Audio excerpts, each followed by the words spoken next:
20:31 del 16 de agosto del 2021 en la Ciudad Autónoma de Buenos Aires. Buenas noches a todos, bienvenidos a otra entrega de Príncipes del Manicomio aquí por Streaming Hoy y por SATPE TV, también por el Facebook de la Sociedad Argentina de Trastorno de Personalidad y Psicopatías, en vivo en este momento, al igual que el de Radio Sentidos, @trastornos de la personalidad.psicopatías.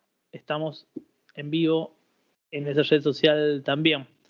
De la mentesmaravillosa.com, de la sección de psicología social. ¿Cómo combina nuestra manera de pensar con respecto a algunas circunstancias en particular?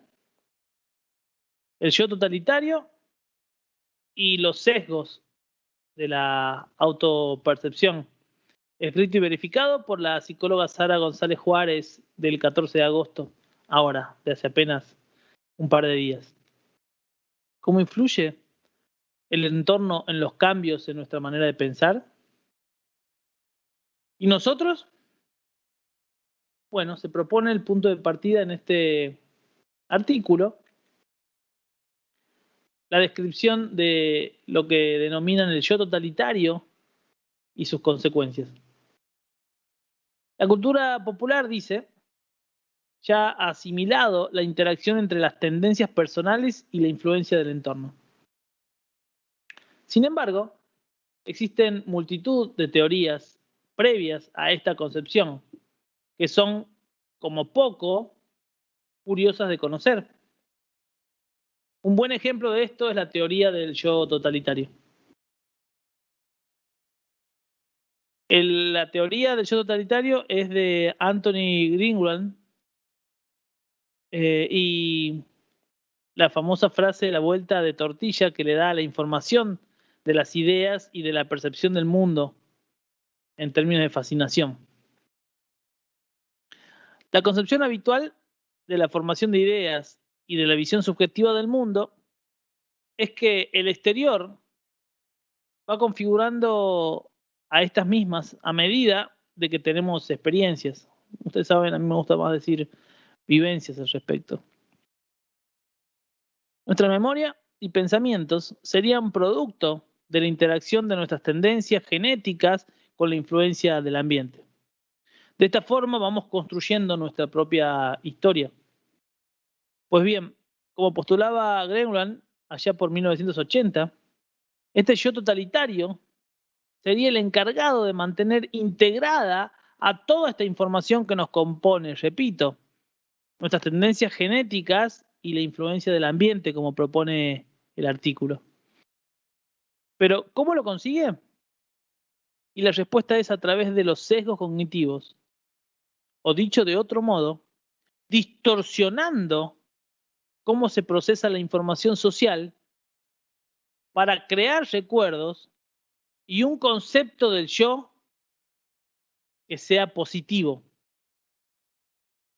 Repetimos, un concepto del yo que sea positivo a partir de crear recuerdos, procesando la información social con sesgos cognitivos de distorsión.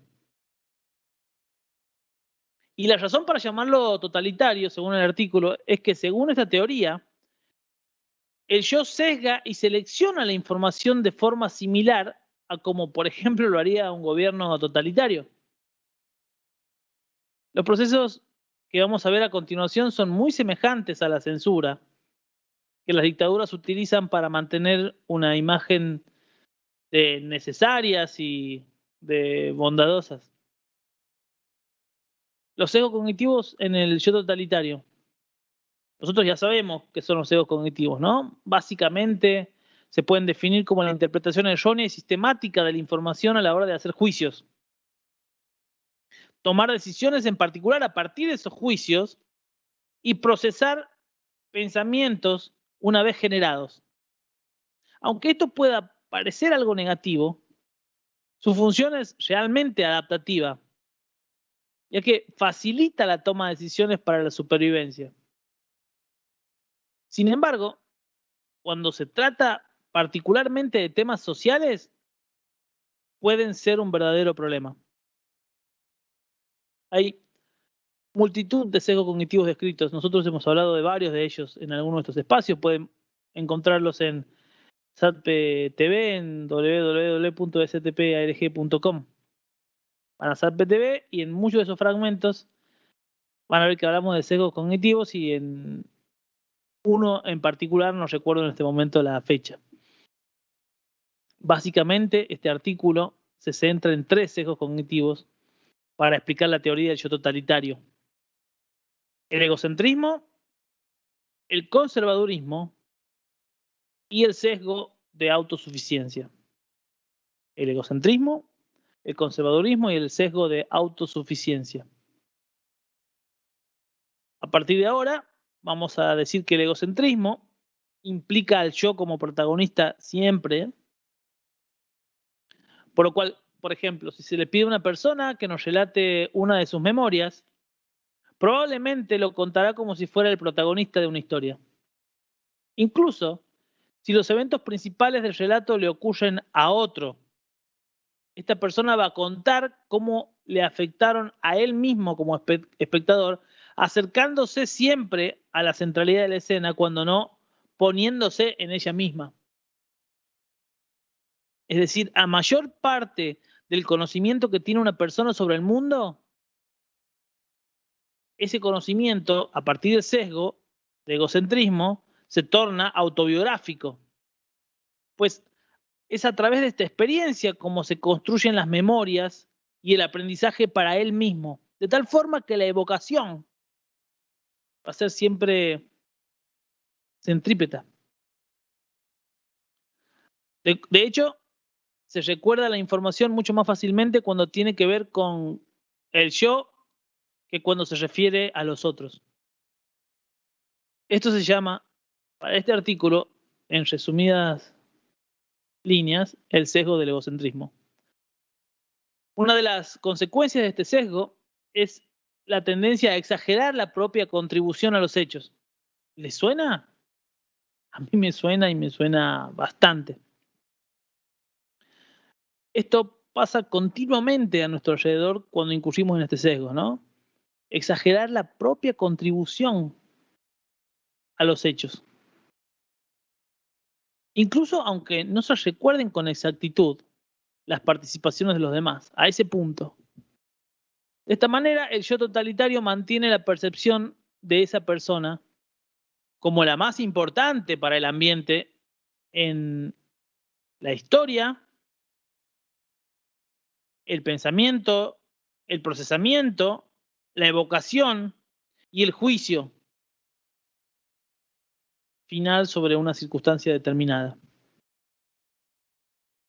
Con respecto al sesgo de autosuficiencia, se implica al sujeto que consigue situar el foco de responsabilidad por los propios actos de forma en que beneficie su propia idea y visión propia y de los otros, en lo posible, de ser eficiente y capaz. Podemos, por ejemplo, como propone el artículo, ilustrarlo con 2 ejemplos. Situar el foco de uno mismo cuando se trata de un éxito. Aprobar un examen estudiando el día antes.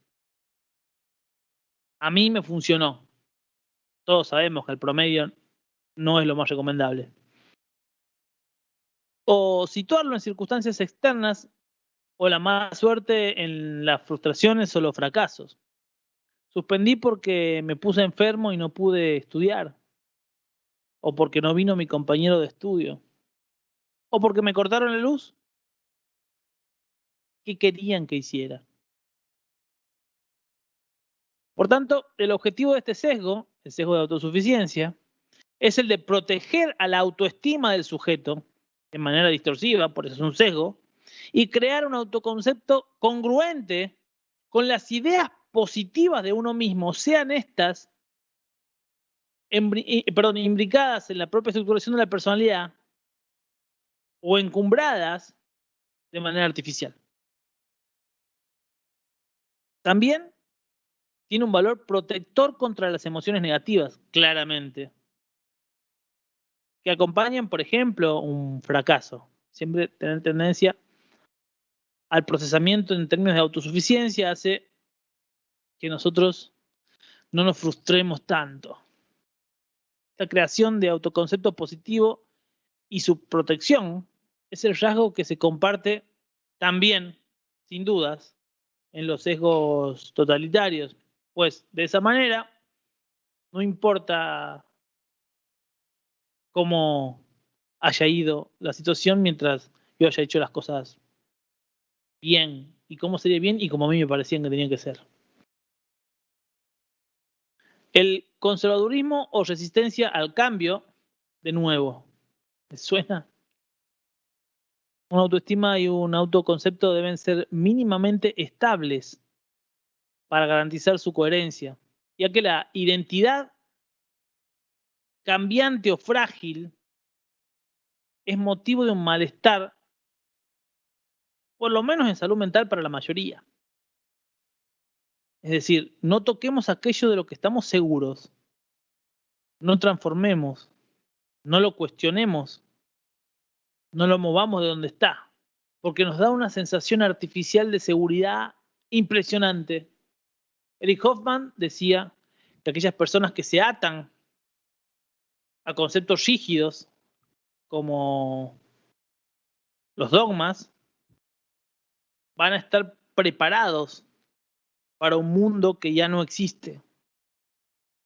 Mientras los que tengan la flexibilidad de poder incorporar las nuevas formas en un mundo como el que vivimos, van a tener las herramientas suficientes para poder construir, prevalecer, además de comunicar o transmitir.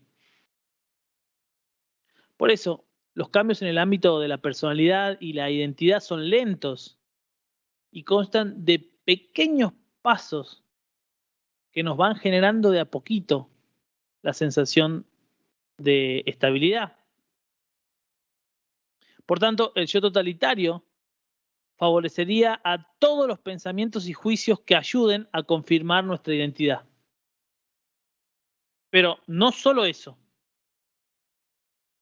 Al tratarse generalmente de juicios positivos, estaría motivando casi en una perpetuación negativa la ausencia de cambio. Al igual que en un régimen autoritario, por eso el yo totalitario, se persigue esa conservación en lo establecido, el famoso mantenimiento del status quo, del cual no voy a hablar porque me voy a enojar y voy a terminar diciendo cosas que no debería decir. Si bien el término totalitario no tiene una fama demasiado buena, la intención de esta teoría no es más que definir estrategias que sigue la mente a la hora de proteger a nuestra autoestima, nada más y nada menos. Ni qué decir cabe que el conocimiento acerca de estos trucos es extremadamente útil para la introspección y la sinceridad en uno mismo, para el proceso metacognitivo constante y dinámico que implica necesariamente, lo busquemos o no, una transformación. Una transformación constructiva para la adaptación, no una transformación impuesta solamente del mundo externo.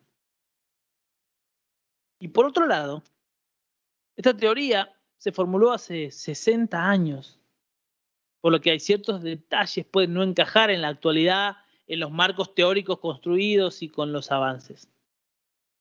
Probablemente hasta el nombre suene un poquito romántico a esta altura de las circunstancias, pero de lo cual no queda duda es de que el formato de análisis es más que válido en la actualidad.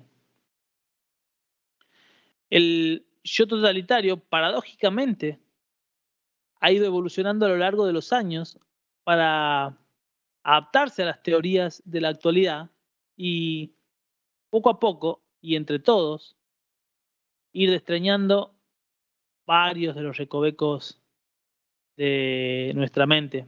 Es probable que la integración para nosotros de muchos conceptos, que no necesariamente tienen que ser los antes mencionados, nos propongan nuevas formas de análisis de algunas circunstancias